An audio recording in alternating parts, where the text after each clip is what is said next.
Hi friends అందరికీ. మీరు ఎప్పుడైనా ఉడకబెట్టిన ఆనపకాయ తిన్నారా?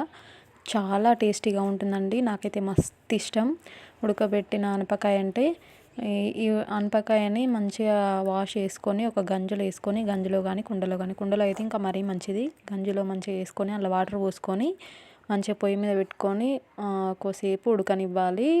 సగం వరకు ఉడికిన తర్వాత అందులో సాల్ట్ వేయాలి. సాల్ట్ వేసిన తర్వాత మళ్ళీ కొద్దిసేపు మంట పెడితే మంచిగా ఉడికిపోతుంది.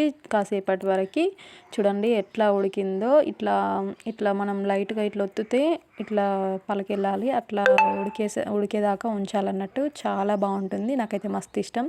చూడండి ఎంత మంచిగా ఉడికిందో. మంచిగా వీటితోని కుడుములు చేసుకుంటే ఇంకా మస్తు ఉంటాయి. ఈ టైంలో ఎక్కువ దొరుకుతాయి కదా. ఎవరైనా ఈ టైంలో ఆనపకాయ దొరికితే మిస్ కాకుండా తినేసేయండి. ఏ సీజన్లో ఫ్రూట్ అయినా కాయ అయినా ఏదైనా ఏ సీజన్లో ఆ సీజన్లో తినాలి కంపల్సరీగా. చాలా బాగుంటుంది. మీకు నచ్చినట్టయితే వీడియోని లైక్